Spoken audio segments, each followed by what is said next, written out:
Greetings, dear ones. I am Kryon of Magnetic Service.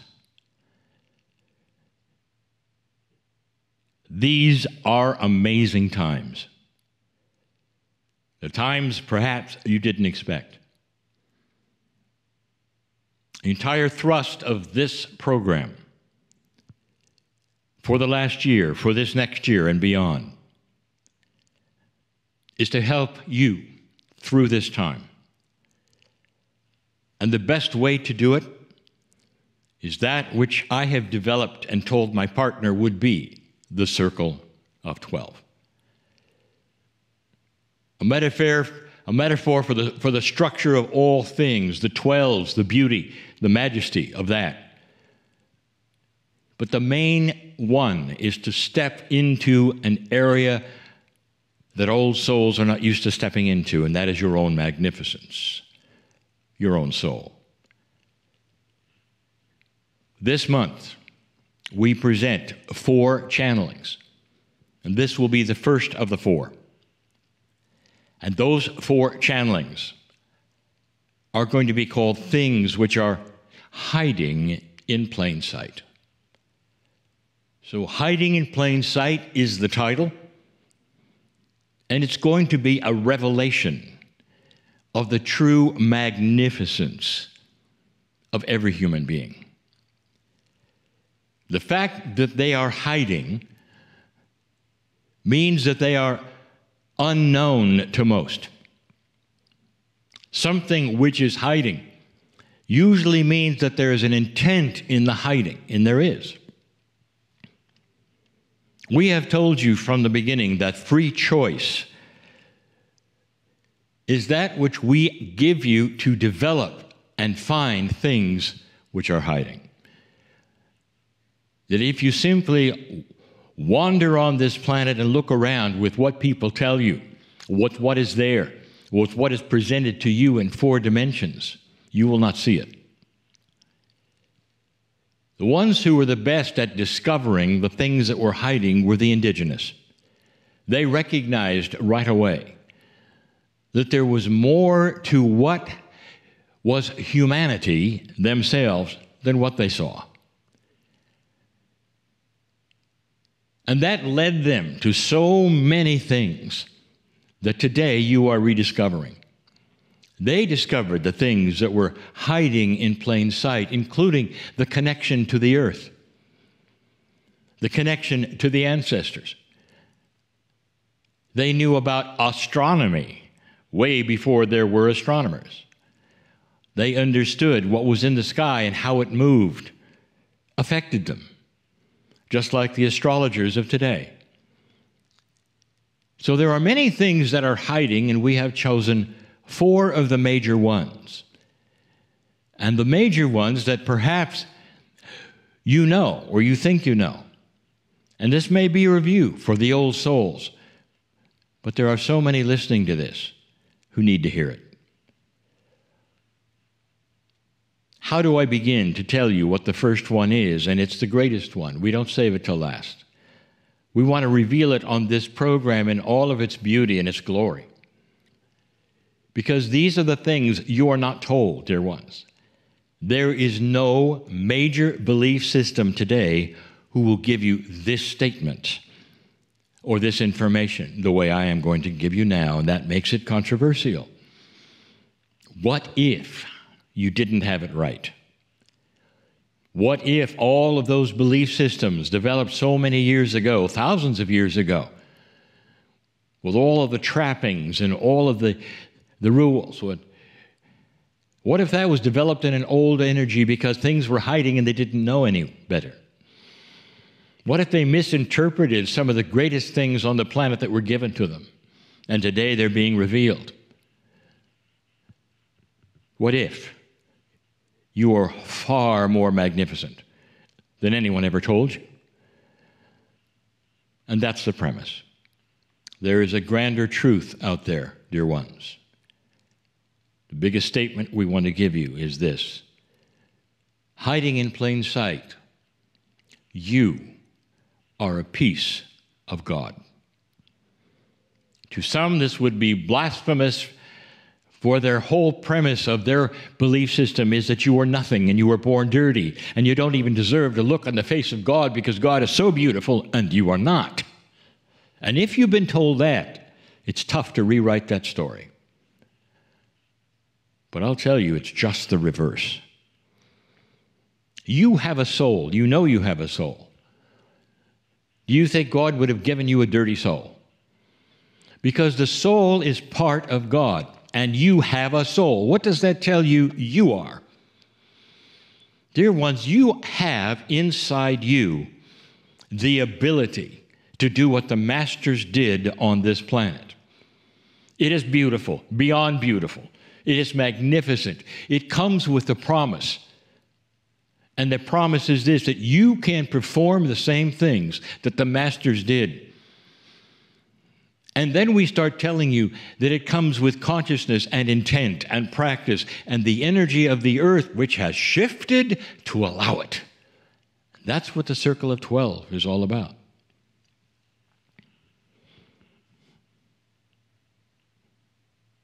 There was a master named Jesus, followed today by 1 billion people. And it was carefully done. He was put on this planet as a man, not an angel. An angel did not come down called Jesus. It was a man. And through this short life of this man, especially toward the end, he showed everyone who was there what he could do. And it was miraculous, truly, today. He woke people up, seemingly, who were dead.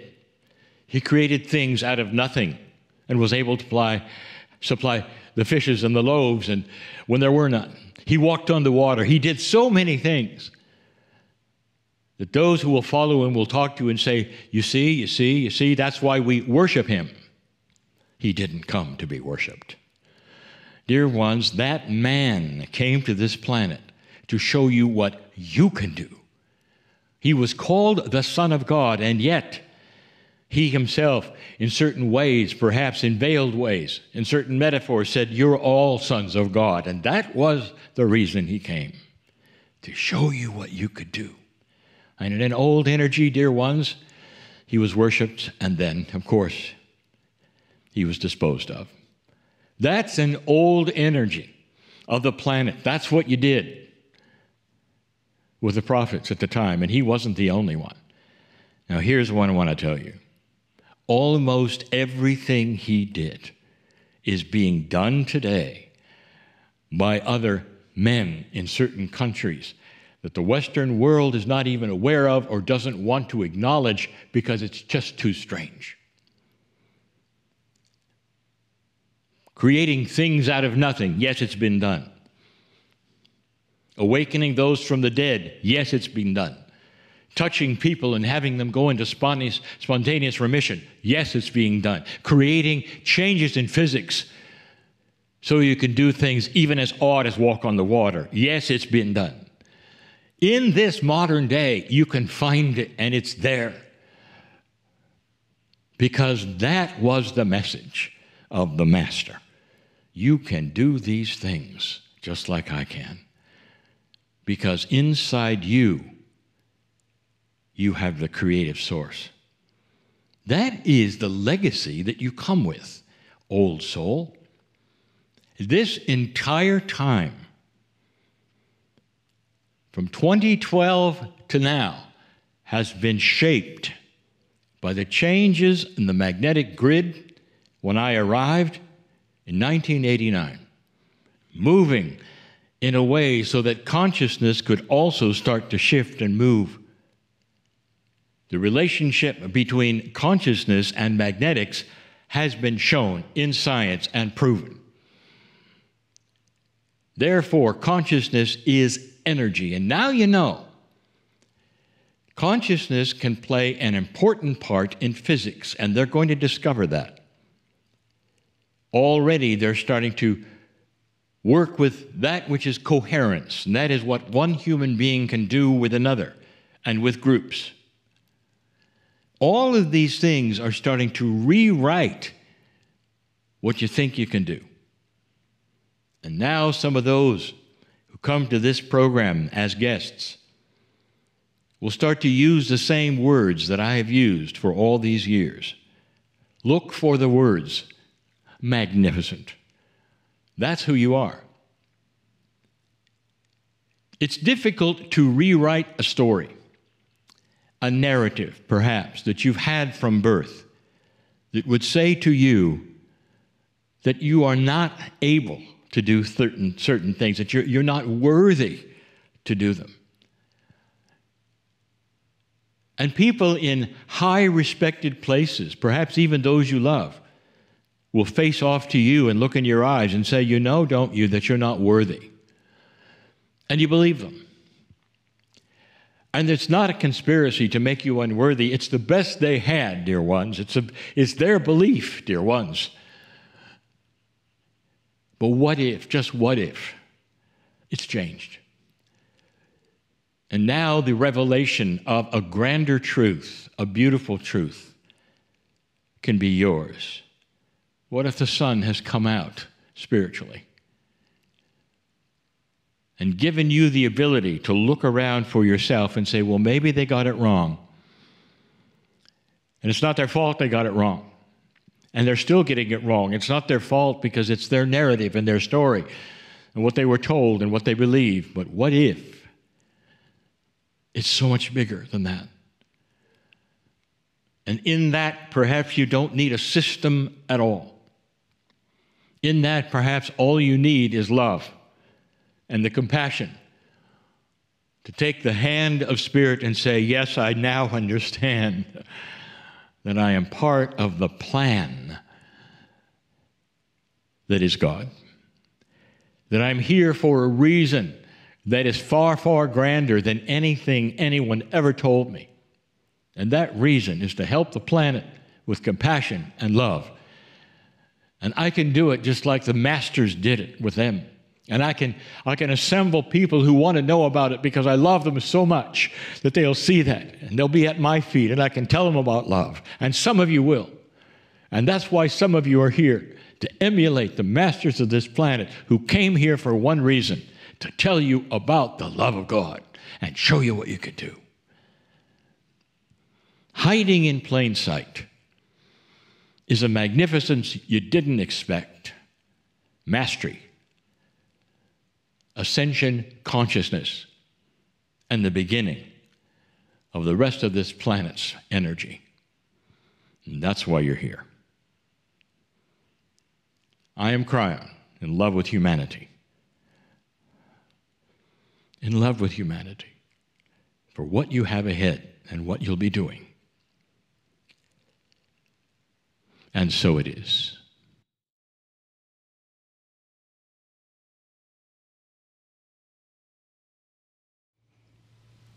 And just take a few gentle breaths as you make that transition from the beautiful space we were in, those beautiful energies that we received, and those soft breaths, make them deeper now and open your eyes if you've had your eyes closed.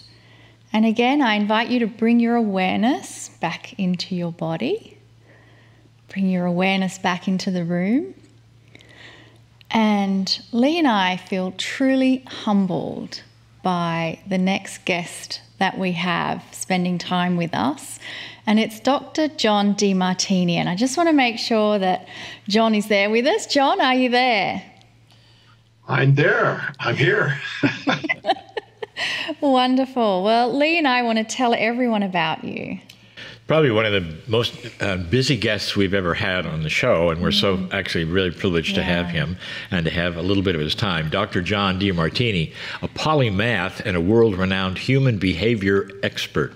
Over 4 decades of research across multiple disciplines, his work has been described by students as the most comprehensive body of work, an extensive library of wisdom, and wisdom of the highest and most valuable order.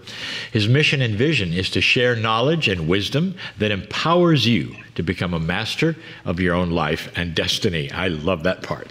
He's an international published author, a global educator, and the founder of the Demartini method, a revolutionary tool in modern psychology. Now, Dr. Demartini has studied over 30,000 books. I want to say that again. He's studied over 30,000 books across all defined academic disciplines, and he's synthesized the wisdom of the ages, which he shares online and on stage to over 100 countries. Now, his presentations, whether keynotes, seminars, or workshops, leave clients with insights into their behaviour, and more importantly, gives the keys to completely transform their lives. His signature program is the Breakthrough Experience, and that's been delivered in 64 countries to over 100,000 students to date. Dr. Demartini is the author of over 40 self-development books. I have no idea where he gets the time to do this, and manuscripts such as the #1 bestseller, The Breakthrough Experience, which has been translated into 36 languages. Dr. Demartini, thank you so much for being on the show. The first thing I want to know is not where you get the time. How did this happen? When did you know that you would be then, doing this kind of work? Was it early or did it happen later? One night in 1972, November 18th, I was at a Sunset Recreation Hall on the North Shore of Oahu in Hawaii. I was led there as a result of going to a health food store, and a gentleman that I met there and said, you need to go to this yoga class. And it was at a yoga class. And a special guest speaker named Paul C. Bragg was attending and speaking. And he was an elderly gentleman. And he began to speak, and he touched my life in a way that's hard to describe. He said that we have a body, we have a mind, and we have a soul. And the body must be directed by the mind, and the mind must be guided by the soul in order to maximize who we are as a human being. He said that you want to set goals for yourself, your family, your community, your city, your state, your nation, your world for 100 to 120 years and beyond. And he said, what you think about, what you visualize, what you say to yourself, how you feel about yourself, and the actions you take can change the trajectory of your life. Well, prior to that, I was a high school dropout. I was illiterate. I didn't read my first book until I was 18. I was told by my first grade teacher that I would never be able to read, never be able to write, never be able to communicate effectively, probably not amount to anything or go very far in life. And I was a high school dropout. I was a street kid, and I was living in a tent at the time. And I'd nearly died about 2 to 3 weeks before that. And in the recovery of that, that's what led me to this little yoga class. And that night, that man with that 1 hour got to me. It was the first time in my life I ever thought maybe I could overcome my learning problems and be able to properly communicate. And that night, after hearing him, I thought maybe I could overcome this and do this and become intelligent someday. And that was the beginning of a quest to want to overcome learning challenges and learn how to read. And I flew to Los Angeles, went back to Texas, hitchhiking back to Texas, and took a GED and miraculously guessed and passed, and then failed trying to go to school again and almost gave up. And my mom found me crying on the living room floor after failing a test. I got a 27. I needed a 72 to pass. She said, what happened, son? I said, I guess I'll never be able to read or write effectively. I don't think I can do this. And she said to me something that only a mother could say. She put her hand on my shoulder. She said, son, whether you become a teacher and travel the world like you dream, whether you go back and ride big waves in Hawaii like you've done, or return to the streets and panhandle as a bumming child, I just want to let you know that your father and I are going to love you no matter what. And that moment of unconditional love, that moment of certainty, that moment of grace, that moment of presence made my hand go into a fist and look up and see a vision that I saw the night I met Paul Bragg of me standing in front of 1 million people speaking. And I said to myself, I'm going to master this thing called learning and reading. I'm going to master this thing called teaching and philosophy. I'm going to master this thing, of educating. And I'm going to do whatever it takes. I'm going to travel whatever distance. I'm going to pay whatever price to give my service of love across the planet. I'm not going to let any human being stop me on this, not even myself. I got up, I hugged my mom. I went into my bedroom, and I got a dictionary out, a Funk and Wagnalls dictionary, which I still have. And I started memorizing 30 words a day. And my mom helped me memorize these 30 words and pronounce them and use them in a sentence. And I grew my vocabulary 30 words a day until the end of the year. I had 10,000 new words. And I was starting to pass school. And I never stopped reading from that day forward to this day. And I read every day. And I started reading faster and faster and devouring everything I could. By the time I turned almost 19, my mom said, "What do you want for your birthday? You were born on Thanksgiving. What do you want for your birthday and for Christmas?" I said, "I want the greatest teachings on the face of the earth, the greatest writings humanity's ever created by the greatest minds who ever lived from around the world." And she said, "Are you sure you don't want a T-shirt?" I said, "Mom, I want the greatest teachings on earth." So she contacted her brother, my uncle Ralph, who was a professor at MIT at one time. And as a gift, he sent 2 giant 6 by 6 by 6 foot wooden crates on a flatbed truck to our home. They laid them down on the ground from the flatbed truck. I got a crowbar out, opened them up, and I filled my room with thousands of books. And I started going to work. And I never stopped. And that opened up doorways of many different ologies. And I wanted to be a man of letters, and I wanted to study everything I could from every different discipline. And I made a commitment to read at least 100 books in every known discipline. And so that's the pursuit. And I started teaching, and now I've spoken in 159 countries, and I get to speak every day almost, and I love it. I'm just as inspired today as I was that moment I met Paul Bragg. And it still gives me tears of gratitude to get to do what I do. I think of all the things you could have given us in your knowledge and wisdom, that is one of the best things for people to have heard so far in this broadcast. I think that may be the pinnacle. Absolutely. I was just seeing, Kryon talks about everyone inside has a spark. And as you told your story, it was the spark got ignited, and it's an eternal flame that never diminishes. And there is so much hope in your story. So we are in such an interesting time globally now. Is there something you can tell those who are in stress and conflict and fear? What are the things that you could help them to navigate that? Well, William James, the father of modern psychology, made a statement, I'm doing a little paraphrase, that the greatest discovery of our generation is that human beings can alter their lives by altering their perceptions of, mind, their attitudes of mind. And I'm a firm believer that we have control over 3 things in life: perceptions, decisions, and actions. And so it's not what happens to us on the outside. It's how we decide to perceive it. And so I'm a firm believer that there's a neutral event out there until we subjectively bias our interpretation of our reality and see things in some sort of polarized fashion. And if we see something that's terrific, we're going to fear its loss. If we see something terrible, we're going to fear its gain. And we're going to induce this phobic life because of our polarization of perception. But if we ask a question, which our intuition is constantly attempting to do, to bring us back into homeostasis and balance, and liberate ourselves from the infatuation and resentments that occupy space and time in our mind and distract us. But if all of a sudden we ask the question, how specifically is whatever's happening to me right now that I think is distressful, how's it actually helping me fulfill my mission on earth? How's it helping me do something extraordinary of contribution and service to the world? How is it helping me become the magnificent being that I'm innately at and who I really am, my authentic self?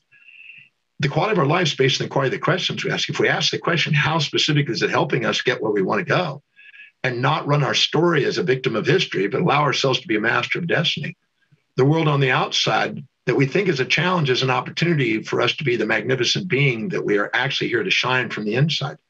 So I'm a firm believer in asking that question, how specifically is whatever's happening helping me fulfill what's most deeply meaningful, where I can go and be of greatest service?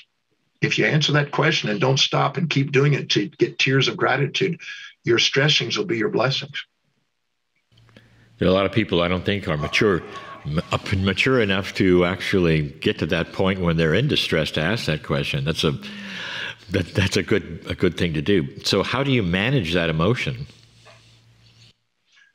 Well, our emotions are based on our ratios of perceptions. If we are choosing to see the downsides and not the upsides, or the upsides without the downsides, we're going to be, avoiding or seeking, and we're going to activate our amygdala. We're going to be in an instinct to avoid the thing that we think's got more drawbacks and benefits, and we're going to be caught in an impulse that's uncontrollable for the things that we think have got more upsides and downsides. If we take accountability and be objective and see things as they actually are, not as we assume they are, and give ourselves permission to be empowered and a master of life and not this victim of history, we can transform it. We don't want to sit there and wallow in our pity parties and trauma dramas. We want to empower ourselves by taking command of our perceptions, decisions, and actions. And if we fill our day with the highest priority actions that we can, our day doesn't fill up with lower priority distractions that keep us from being empowered. So I'm a firm believer in finding out what's really valuable, what's really important, and concentrating on the solution, the flowers. Otherwise, you're going to keep pulling weeds. Beautiful analogy. And one of the issues that we haven't really discussed much on our programs is the subject of addictions. And it's really difficult for family members to watch those who they love suffer through an addiction on any level. What can you advise for anyone watching someone going through an addiction, or someone who has an addiction and they want to be off it, but they don't know how? Well, I'm not the most orthodox individual, as you probably guessed already, on my responses. So the first thing I do, and I've had the opportunity to work with people that have all types of addictions: food addictions, sex addictions, drug addictions, etc. Believe it or not, there's unconscious motives. And the first thing I have to ask them to do is, what's the benefit you're getting out of doing this? And they'll tell me, well, it's not, it's killing me, it's this and that. And I know, but no one is ever going to make a decision unless they perceive, conscious or unconsciously, more advantage than disadvantage, or they're not going to do it. So deep inside, there must be a perception in your associations that you've made in your life along your journey of more advantage than disadvantage doing that. So can I give a story, an example? I would love to hear it. I had a lady, I was doing a reality TV show filming in Universal Studios a number of years back. And they gave me 12 people to transform their life, 2 hours each in 24 hours, nonstop. It was a real wild marathon. And there was a lady there that walked in with 2 boxes of food and came in and said, I brought food for everybody in case we get hungry and everything else, and then went on to eat more than a week's worth of food in front of me. I mean, it was amazing. And of course, her reason for being there was that you got to help her stop eating. That was the thing. And I said to her, so we got 2 hours here now. So the first question I have, because you're saying that you have an eating addiction and you can't stop eating. And she was a large woman, as you can imagine. And I said, so what's the benefit you're getting out of that? Oh, she says, there's no benefit. Look at me. I'm overweight. It's causing problems. And I said, stop. What's the benefit you're getting out of it? She goes, there isn't any. I can't think of it. What's the benefit you're getting out of it? You must be doing it there. You would stop if you wouldn't. What's the benefit you're getting? And finally, she paused. She got present, quit running the racket and the story and the cover-up dodging mechanism, the social, statements that are there. And I said, what are you getting out of it? And she said, everybody in my family is large. If I'm not large, I don't feel like I'm part of my family. And she got teary-eyed. I said, great. What's the next benefit you're getting out of this? And she said, my sister used to bully me and push me around, and she's bigger than I was when I was young. And I made sure that she couldn't push me around. I always made sure I was bigger than her. And she's still big? Yes. Okay, good. What's another benefit you got? And then she said a big one that gully washed her, brought tears out of her eyes. She said, one time I went on a weight loss program and I lost 45 pounds and I started to get a little bit of a figure. And for the first time in my life, a man approached me. I didn't have a lot of experience with that. And I thought, the man loves me. And the very first time we went out, well, we made love. The next morning, I never saw him again. And about 6 weeks later, I found out I have a baby coming. I'm Catholic. I'm Spanish descent. I was so angry at him never being seen again. And then being pregnant, I was so angry at myself. I felt shame. I felt foolish. I felt vulnerable. I was angry and bitter. I didn't want to have a child. I didn't want to have an abortion. I couldn't make my mind up. It was torture. It's the most painful thing I ever experienced. I chose the abortion. I've had to deal with it ever since. She cried. And she said, one thing I never did is I never allowed myself to be vulnerable for a man again. And I always kept my weight on because I associated it with losing weight. I said, good. What's another benefit? And she says, I'm in kind of a TV industry, as you can see. And from my breast up, smooth skin, very thick hair, voluptuous. From there down, bowling pin.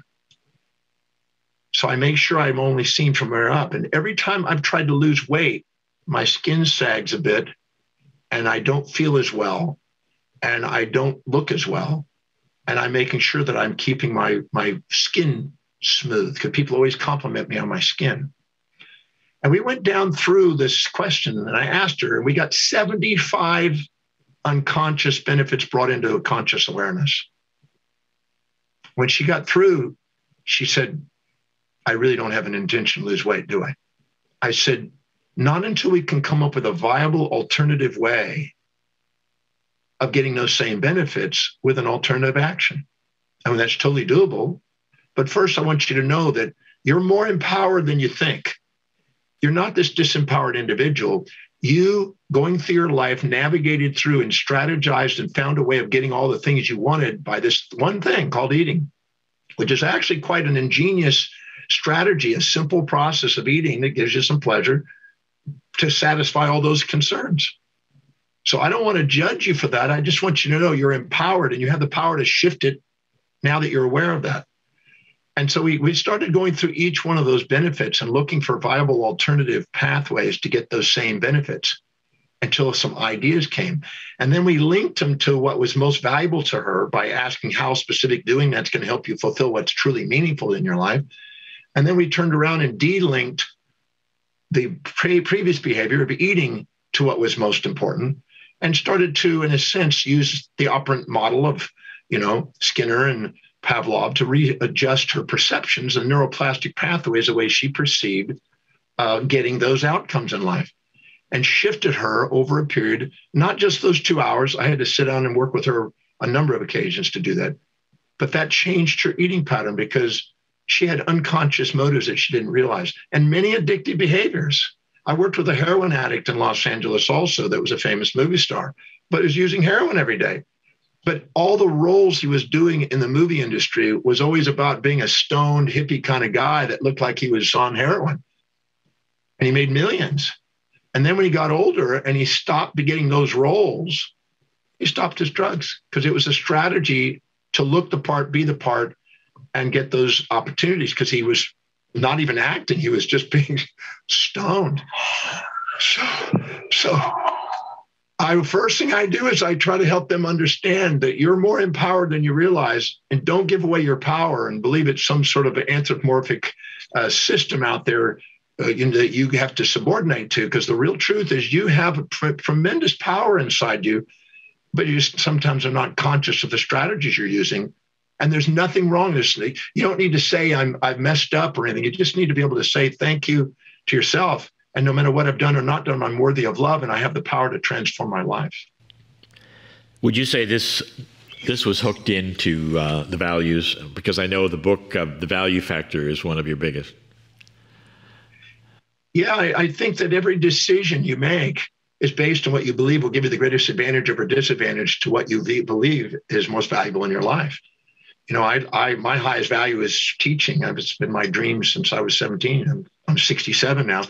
So I teach every day. And I made sure I structured my life and delegated everything else away. I'm useless everywhere else. That's about all I can do is share.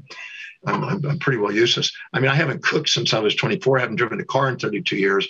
I delegate everything. I even jokingly say to my girlfriend, I said, look, if I was to get you Hugh Jackman or Brad Pitt or Gerard Butler or, George Clooney to make love on my behalf, would you still love me? Every time the girlfriend says, I would love you even more. I delegate everything. I delegate everything. So I don't, because anytime you're doing lower priority things, you devalue yourself and put yourself in your amygdala, and then you become vulnerable. Mm-hmm. I always say that addictive behavior is a compensation for unfulfilled highest values. If you're filling your day with something deeply meaningful, deeply important, you're not going to overeat. It's like a woman who's about to get married in 10 days and she wants to get in that special wedding dress. Mm. She's not going to pig out and overdrink and overparty and everything else on those 10 days. Yeah. Now, the night of the wedding, watch out. She'll catch up.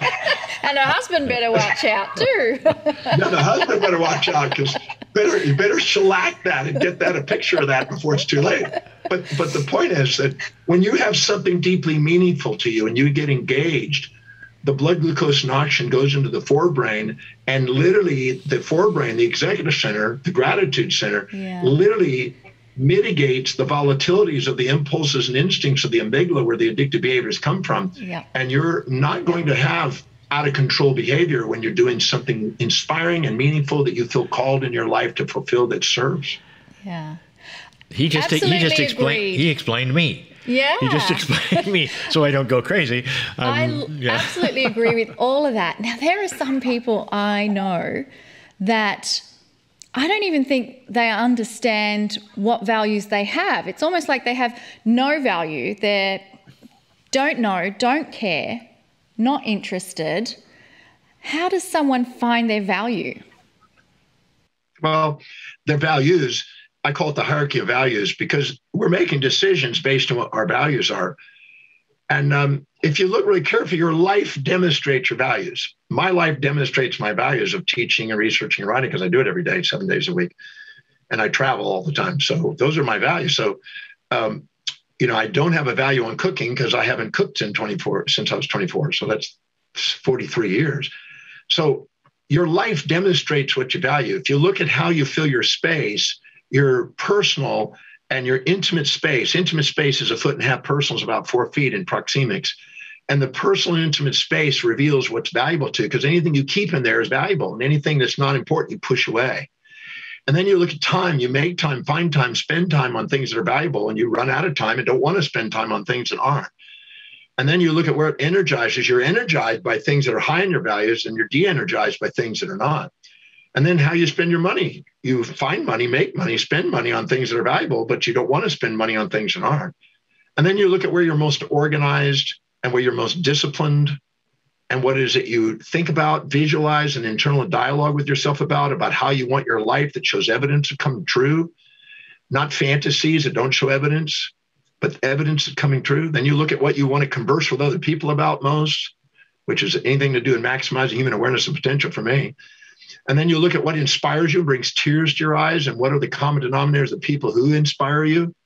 You look at what you love, reading about, studying about, learning about, that you just can't wait to go and fill your mind with, food for thought, and what are the most consistent, persistent goals that you have that are coming true. If you look, there's a pattern there. I've been doing it for 43 and a half years, taking hundreds of thousands of people through this process. And it is a pattern that reveals itself if you answer honestly. But what many people do is they compare themselves to others, sometimes put people on pedestals and think, oh, they're more successful, more intelligent, more this, inject values from others, cloud the clarity of their own calling, and confuse themselves about what they're committed to. But that highest value is the calling, the purpose. And it is the one that's most fulfilling. And you are spontaneously inspired to want to do that. And finding that is where we excel. And doing lower priority things, we need external motivation to keep us doing that. And so we end up subordinating and offloading decisions to other people and not allowing ourselves to realize our genius and our magnificence and our empowered state. So prioritizing our life and filling our day with the things that are most important, planting flowers in the garden of our mind, is greater than pulling weeds and dealing with the distractions, according to Parkinson's law. This program of ours is a metaphysical program. You mentioned the soul. I'll give you a couple of minutes. You want to say something about that? Love to. I like to think of the soul as just the acronym, the state of unconditional love. When we exaggerate ourselves and look down on people and sometimes resent them and puff ourselves up, that's inauthentic. When we look up to people and exaggerate them and minimize ourselves and go into shame, that's inauthentic. But when we actually put them in our heart and have equanimity within us and equity between us and them, and we actually realize that they're just a reflection, an intimate reflection of everything that we may not have owned but now can own, we actually have love for them, and we're not exaggerating and minimizing. We're not wearing our personas and masks. We're just being our being. The essence of our being is the soul, the state of unconditional love. And we realize that what we see in others is the perfect reflection of what we can love in ourselves. Thank you for them, grace. And that's our authentic self. That's our soul. Our soul is constantly trying to express itself, and the magnificence of ourself is greater than all the fantasies we impose on ourselves and all the personas and facades that we might wear. So we're not here to put people on pedestals or pits. We're here to put them in our heart. And that liberates us from the illusions that disempower us and the confusions of trying to change others into us or us into others. We're not here to fix anybody. We're here to realize that our human will can be part of the divine will in a state of the soul where there's nothing to fix as it is. And we're grateful and graced. And that's where we're most profound. And that's where genius and inspirations and our calling and our inner message, our divine design is revealed to us that we can fulfill. So yeah, our soul is the essence of our being, and it's greater than the existence of our illusions the personas that we sometimes wear. Oh, isn't that great? It's That's more everything, than great. Everything we teach wrapped up in a minute and a half.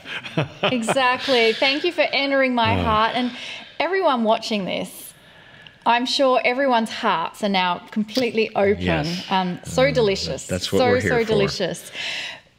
It's been such an honor and a pleasure to have you spend time with us, Dr. Demartini. We are out of time, but I want to let everyone know about your website, which is drdemartini.com. Please, everyone, go and have a look at that. And we're now going to take a 10-minute break, and then we'll see you back here for the Circle of 12. Welcome back. I don't know about you, I'm still recovering from Dr. Demartini's wonderful presentation.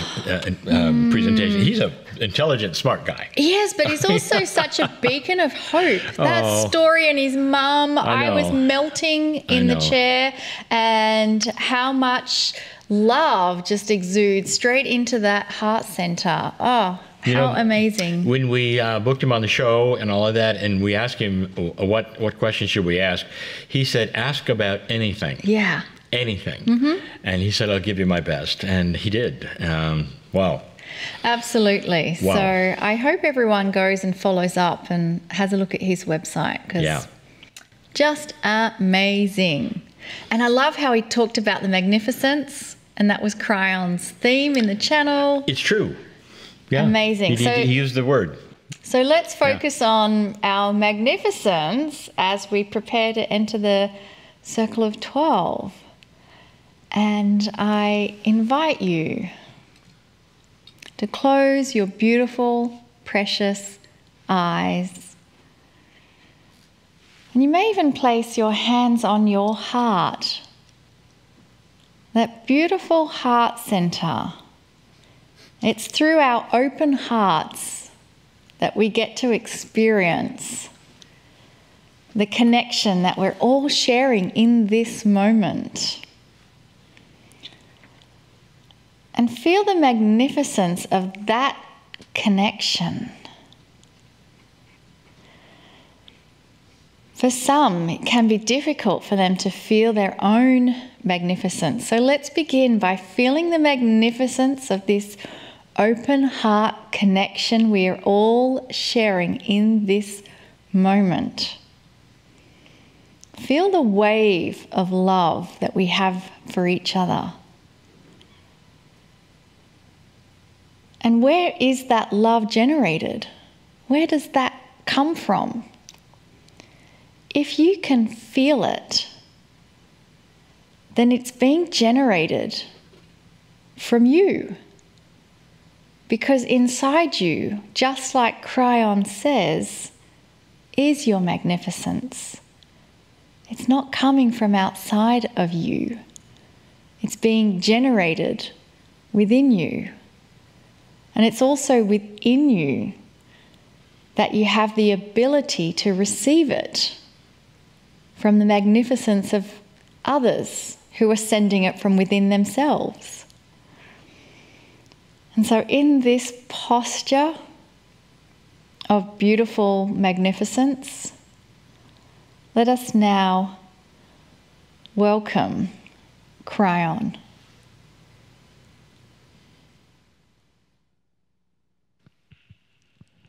Greetings, dear ones. I'm Kryon.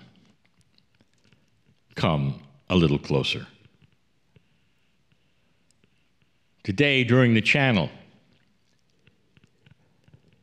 we talked about things which were hidden in plain sight.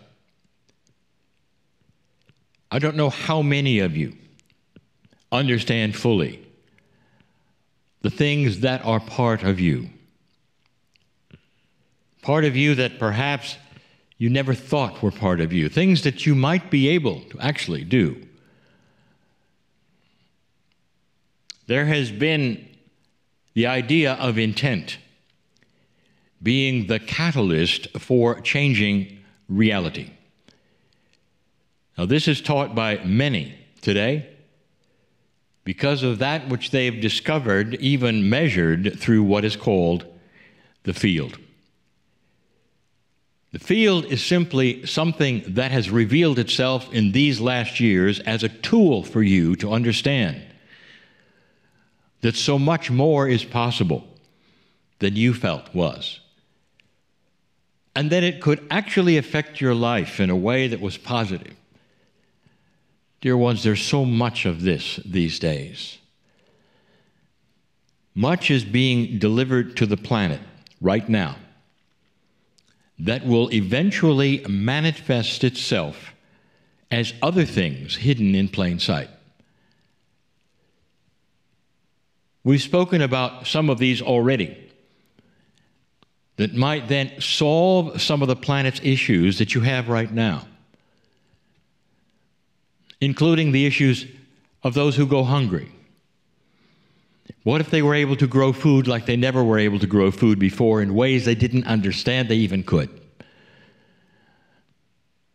Energy, which is available and has always been available through a power source which is easy to use and manipulate, but that you never wanted to because it didn't make sense at the time. It was easier to dig things out of the dirt and use the planet's resources and pollute the air than to use something that was hidden in plain sight all the time. And that's coming. That's in the field even as I speak, dear ones. And the issue of health, that which you are going through right now. What if there were easier solutions to that which is being presented today for you to get through that which is a pandemic? What if there were things from the earth that would work? If they would be allowed to be presented, you'll see they'll work. And, dear ones, they will be presented, and there will be allowed. Well, we've told you before, there are revelations coming, there are changes coming, there are dominoes which will fall that are large. We've told you that before, and you can read into that anything you wish. This is the promise of what we have said will come to this planet in these new times, including a realization from so many of you that perhaps the earth is not all that you've been told, or that your spirituality or your connection to spirit, God, is all that you've been told. What if there was more? Do you believe at this point in time that you know everything there is to know. And of course you would say, of course not. History has shown that we grow and we learn. The inventions that are there and all the things that we use today have been presented over the years. So that would be an acknowledgement, would it not, that you grow in knowledge over time, that there are discoveries over time, and there's research over time. There's energies discovered over time that were always there. And if you say yes to that, I will say, and then why do you shut the door on the idea that that could also happen with your relationship to God? Perhaps the several thousand-year-old systems that you're working with right now on the planet, which you call major religions, can also change. And they change because you've learned more about your relationship to Spirit, more about perhaps what was meant by the masters who walked on the planet, what they really had to say. That is the premise of everything we teach, that God never changes, but that relationship to you does, and the energy of the planet is starting to shift and change in that area which allows it. And you can open up, perhaps. There are those who would then question that. I say to you this: why don't you become neutral for a moment and ask that beautiful God that you worship, could it be that there's more? And be open to the answer. And I think you'll get an answer, and chills will come to say, why don't you study it? Why don't you ask it again? Why don't you try things you hadn't tried before? There are those who will still grovel in the dirt and say they are not worthy to look upon the face of God. And when you ask them why, they'll say, because it's in Scripture. It's the Word of God. And we'll ask them, well, did the finger of God write that, or did men write that? What's the answer to that one? And they'll say, well, it's still Scripture, and it's still profoundly what God wants. And then we say, do you really think God wants you to grovel in the dirt? And some of them will say, yes, because that's what we've been told. And others will say, well, I have not thought about it. And when you start perhaps analyzing why you do the things you do, just like the guest today said, why don't you look at your perceptions? Why don't you examine why you do what you do? And there were those who realize, well, I do what I do because I was trained that way, and because that's my narrative, and my parents did it, so I did it. And then you'll start realizing, well, perhaps there's something else that I could look at. And change your perception about who you are, and start to realize that the parent of your soul, God, created you magnificent and loves you beyond measure like you do your own children, and would never ask you to grovel in the dirt like humans have done. That's the premise of the work of Kryon, to expose the majesty, the magnificence of humanity and every single human. And to let the heart shine and love pour out where it hasn't poured before. And to love to pour in where it hasn't been poured before because you didn't let it. Because you were told you weren't worthy to let it. And now you are. Today in the Circle of 12, I want to show you your majesty. I want to show you, old soul, if you want to go here and if you want to believe it, I would like to present to you something you don't expect. The bridge is before you. It's always before you. But in these times with me, I invite you to take my hand and go across that bridge. That bridge, if you haven't seen it before, or haven't then gone through this before, this exercise, this meditation, takes you from the known to the unknown, and you go there with pure intent, dear ones. If you're casually listening to this, it's going to be funny. That's how the perception is of someone who sees metaphysics from a four-dimensional perspective. It looks odd and comical until you go into that place and realize it's a reality you didn't know about, and that's why it looks odd and funny. But when you get to that place you didn't know about and you realize there's a reality there, that you didn't expect. That's multidimensional. That's when you get to realize your perspective on your life is in a box. It's in a four-dimensional box. And that's why everything around you that you don't expect or people do that's outside of that box looks odd to you. But when you get out of the box, you start to understand and realize there's more than the box, and it's real as the box. And this is one of them. Dear ones, if you're ready, if there's intent, if you want to, take my hand. Let's go across the bridge. As you travel across the bridge, there's a mist in the middle between the destinations of known to unknown, and you go walking through the mist. And that is, dear ones, the metaphor, the veil. The veil hides that which is your soul from you. That is your own consciousness, which hides it.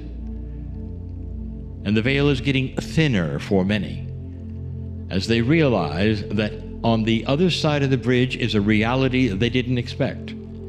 It's a reality of their soul, and that is a multidimensional part of you, them, everyone. All humans have a soul.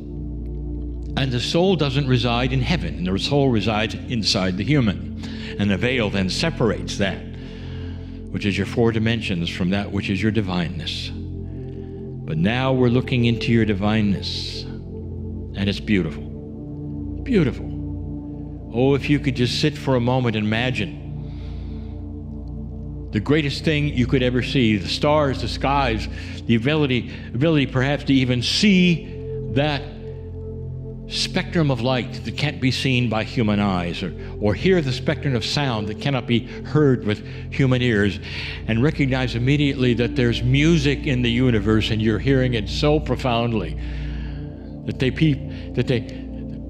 there are other souls there. There's ones you've loved and lost, and you sing their name in light, and there are angelic properties that you look at and can't believe, and beauty beyond, and colors you've never seen. And that's just a piece of it. And that's where you are right now. I want you to go through a door. There's always there, a door to a theater, a metaphor, a place where things happen for you of realization, of self-realization, where you realize things about yourself and your soul that you never even knew were possible. And some of them are outlandishly miraculous, and you even wonder if it's true. Go through the door and see that room, perhaps, that theater. That's a little different. This one has a round dome around it, a big one, the theater with a dome. But there's no audience today. There's no chairs today. I want you to go up on that stage, because there are chairs on the stage. One chair and another smaller one. The smaller one is apart from yours, but it faces yours. Obviously, you're going to meet someone. So you're going to sit in your chair, dear ones, as you always do, and get ready to meet a fictitious character. You're going to meet a character we've never spoke about before, and one that only exists here for the moment. How about that for being multidimensional? Some will say, well, that's just good storytelling, Kryon. It's the hero's story. Indeed, it's good storytelling. That is a premise we use for you. That's what your consciousness loves to see. And that is revealing. For many times, a story says it all. When you hear the story from someone else's life, it says it all about them. So we tell the story here about you and the history of your soul.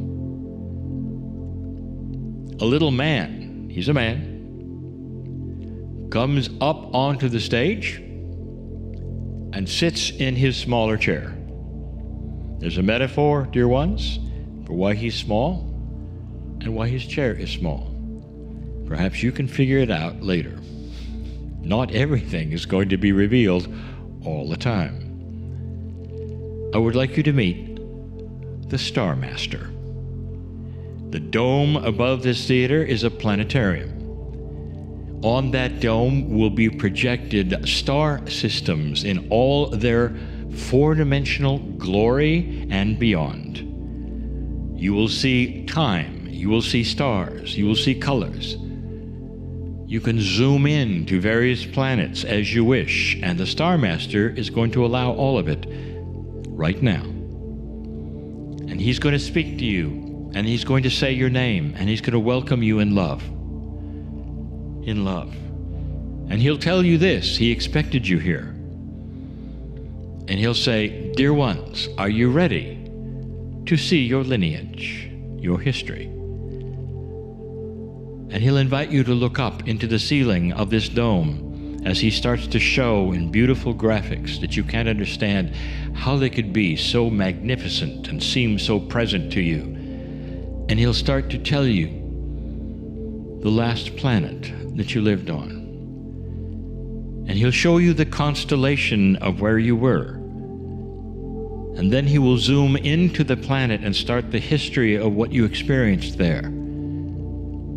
And he will go on, and your mouth will begin to drop open as you realize who you were and what you did before you ever got to Earth. You'll meet those who were there, and he will introduce them to you if you wish. The Star Master can do anything here. And when that has been exhausted and hours have gone by, he will say to you, after all those lifetimes on that last planet, are you ready to see where you were before then? And you'll say, what? There was more? He may go to another galaxy, or not. When he takes you to yet another planet in another constellation, and he'll describe that constellation and its attributes and who you were, what you looked like. And he'll, in the process, discover for you the system of being an old soul and how it applies even to here. And in the process, the theme will be the beautiful, amazing love of God that was throughout this, because each one of those planets was like Earth. Because it was a place where you learned and where you raised a planet's vibration, and when the planet went into ascension, and what happened after that. And your decision then to go to another one and another one. And it seems endless, your history of what you did. And the Star Master continues and continues. And I want you to understand and realize right now, that's magnificent. Beyond Earth you are. Did you ever think that might be the lineage of your soul? And I'll tell you, old soul, every one of you who's listening to me right now, old soul, it was. I want you to stay there. Because when he is finished, if he ever does, you're going to come away knowing how much grander you are and what your soul has been through than anything here. And it's going to make the pandemic look awfully small. You'll get through it. Dear ones, I am Kryon, in love with all of you. Stay here and enjoy what the Star Master has to show you and the beauty of all of it, couched in purpose, compassion, and the love of the Creator. And so it is.